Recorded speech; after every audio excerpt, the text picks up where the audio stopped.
On the news tonight, 40 days to go. Buhari's government approves 1.535 trillion naira for 11 road projects. 2023 census not a competition between states and religions. FG. INEC denies meeting with Adamawa government officials to rig polls. And on sports, Chukwueze's injury history makes Cottle Madrid move. Now the news in detail. The Federal Executive Council approved 1.535 trillion naira for the construction and rehabilitation of 11 roads across the country under the Nigerian National Petroleum Company Limited tax credit scheme. The Minister of Works and Housing, Babatunde Raji Fashola, said the money would be spent on some major roads in Nigeria, totaling over 700 kilometers. This is coming barely 40 days to the end of President Muhammadu Buhari's second term in office. Fashola said the roads, which would soon be completed, would link 11 states. It listed the benefiting states to include Edo, Delta, Kano, Kaduna, Borno, and Adamawa, among others. The council gave approval for the construction and rehabilitation of 11 roads, adding 737.242 kilometers in the sum of the physical cash on the phase 2 of the NNPC tax credit scheme. Going on to the next story. The federal government on Wednesday reiterated that a forthcoming 2023 census was not a contest or a competition like the just concluded 2023 elections.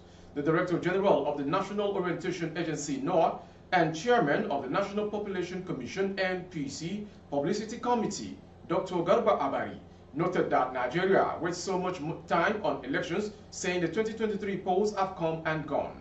He spoke in Lagos alongside other members of the committee while briefing newsmen shortly after a town hall held in the state to synthesize critical stakeholders on the forthcoming exercise. Other members of the NPC Publicity Committee who spoke at the briefing including the Director General, Voice of Nigeria, Mr. Osita Okechukwu, the Federal Commissioner representing Oyo State and Chairman, Public Affairs Committee of the Commission, Honorable Eyitayo Oyetunji, and the Director of Public Affairs of NPC, Dr. Isiaka Yahya. Abari described the forthcoming housing census as an important national event, which must be given adequate attention more than what was given to the elections, saying despite the 2023 polls had come and gone, reports on the elections still dominate the media press. This is an important national event that affects each and every one of us and requires the participation of all. We must get it right this time around. The VONDG on its path said the census exercise was meant for development and not a contest or a competition. It is not a contest as said. It noted that without accurate information, the government will only be throwing resources into the drain. Therefore, we must work together to make sure this exercise succeeds so that the government can use the figure to plan. The housing census is aimed at establishing how many households we have and the living condition of the households, what are the infrastructures available to them. Going on to the next story.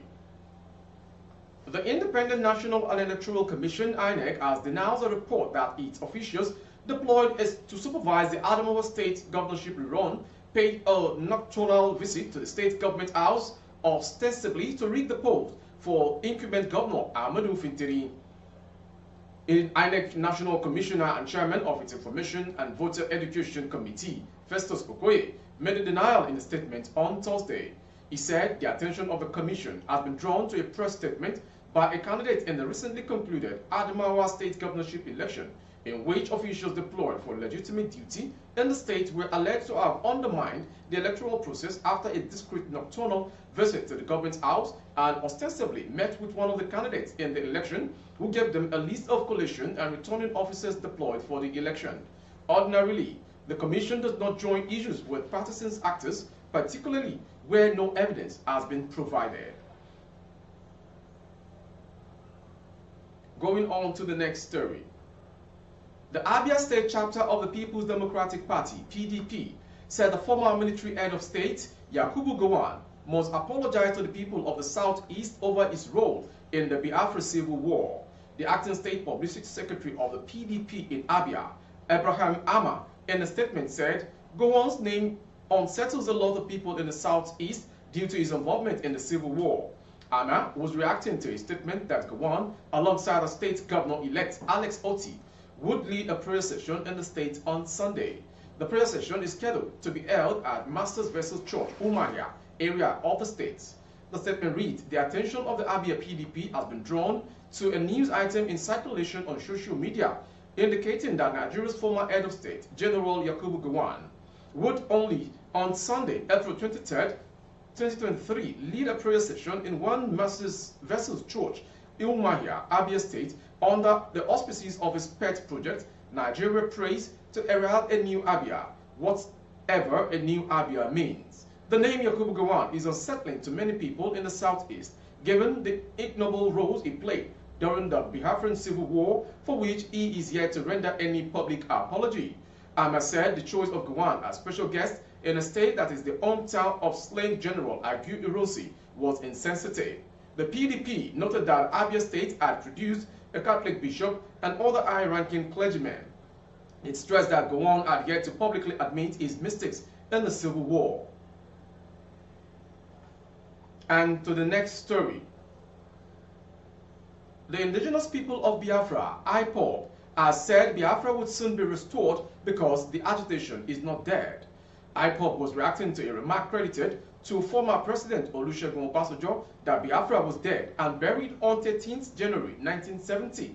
The spokesman of the group, Emma Powerful, said no amount of blackmail or propaganda could stop the restoration of Biafra, stressing that Obasanjo acknowledged there was Igbophobia in Nigeria. IPOB asked which ethnic group has been subjugated, maltreated, deprived, discriminated against, profiled, hated, and militarized, and their youth murdered like the Igbos. A statement by Powerfuls reads, the indigenous people of Biafra under Mazi Nnamdi Kanu wish to remind the former president of Nigeria, Olusegun Obasanjo, that Biafra is not dead and was never buried with much alive, and eventually the sun shall rise to never set again. Obasanjo, as a special guest at Professor Charles Chukwuma Soludo's one-year celebration in office at the event in Oka, Anambra State, erroneously said he believed that Biafra died and was buried on 13th January 1970 during his comments at that occasion. And to Adamawa State. The story is coming from Senior Advocate of Nigeria.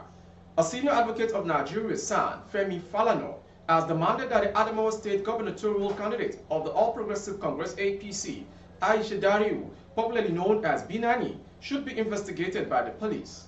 Falana claimed that Binani's acceptance speech confirmed that she was party to the illegal declaration, which he described as a carry. The legal experts made the statement on Thursday while fielding questions on Channels Television's Sunrise Daily program. Information recalls that the Resident Electoral Commission, REC, Barrister Udu Yunusa, shocked the nation with what many are described as a coup when he usurped the power of the returning officer to declare Binani winner of the state global election. However, the Independent National Electoral Commission, INEC, swiftly denounced the purported declaration of Binani as the winner of the Adamawa election by the REC. The commission said the action of the REC amount to usurpation of the power of the returning officer, insisting it is null, void, and of no effect. Moving on to the next story on the World News this hour from BGI TV Current. The Nigerian Army yesterday completed the pre-deployment training of 172 troops for peacekeeping mission in Guinea-Bissau. The troops began their pre-deployment training on March 21st at the Martin Luther Agway International Leadership and Peacekeeping Center, Jahaji, Kaduna State. The Chief of Operations Army, Major General Taurid Lagbaja, said the troops would be Nigeria's Company 2 stabilization mission in the ECOWAS support mission in Guinea-Bissau. General Lagbaja, represented by the Director, Peace Support Operations, Major General Bayode Adetoro, said the graduation further confirms the commitment of Nigeria to deploy quality peacekeepers as part of its contribution to the quest for global peace and security. He explained that the pre-deployment training was aimed at refreshing and polishing troops knowledge, and expertise in peace support operation. The training is to equip you with the requisite skills required to protect yourselves. ECOWAS mission in Guinea-Bissau, equipment and the citizens of Guinea-Bissau, your host nation, while carrying out the mission's mandates. Going on to Ogun. As Muslims celebrate Eid al-Fitr across the world, the Ogun State Police Command said it is not unaware of the activities of cultists planning to unleash terror on the people of the state.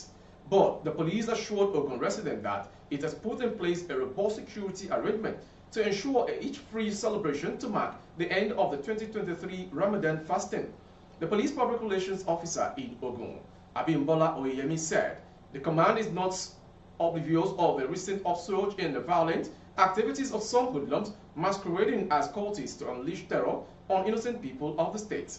To this end, Oyemi said elaborate tactical and covert policemen had been strategically deployed by the Acting Commissioner of Police, DCP, Babakura Mohammed.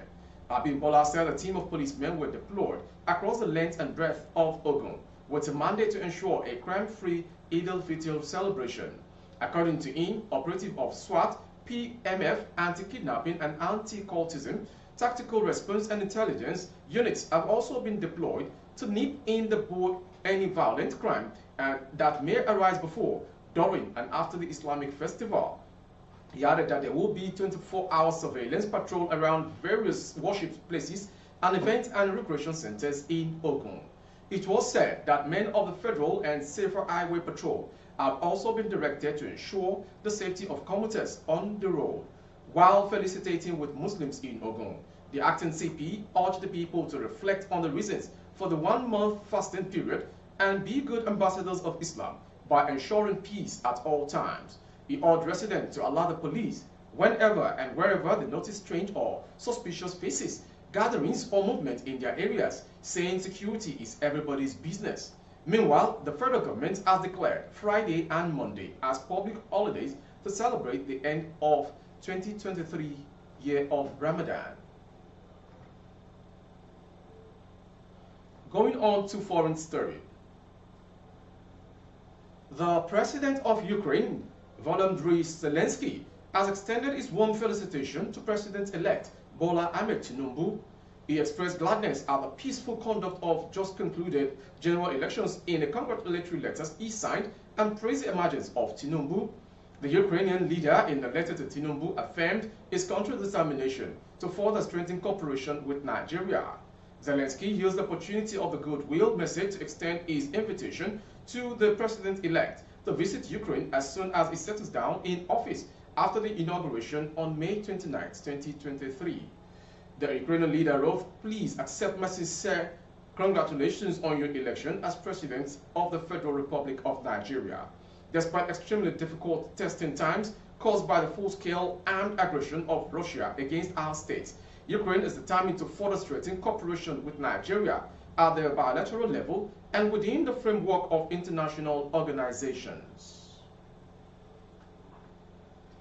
To end the world news is the sports story. Reigning La Liga champions Real Madrid are reportedly afraid of signing Villarreal winger Samuel Chukwueze in the summer following his injury history, according to a report on Spanish website Finches. Los Blancos are reportedly interested in signing the Nigerian defender following his outstanding form for the Yellow Submarines this season, but the report revealed that the Bernabeu hierarchy are wary of his physical condition.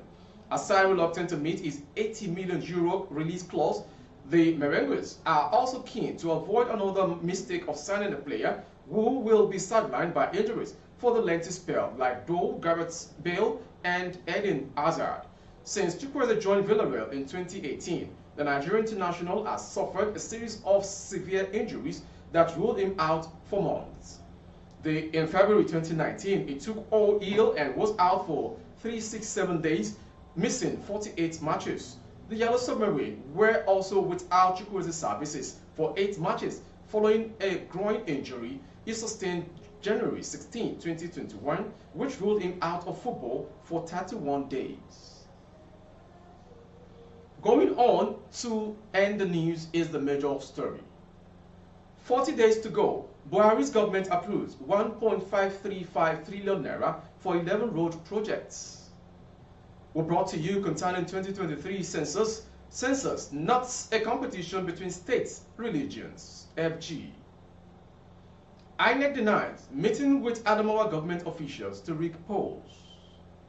Also, Gowon must apologize to Igbos over his role in civil war. PDP. We brought to you from sport. Chukwueze's injury history makes Courtois Madrid move. For more updates on YouTube, our handle is BGI TV Current. Kindly subscribe and click on the notification bell. Select option all to access our broadcast. On Facebook, Bagede Imo with Alawiye Adebayo. Please like and follow the page. For advert placement of your goods and services, coverage of events and functions, please dial the phone number streaming on your screen. Thank you for watching. I am Morire Rebila Lawa. Good evening.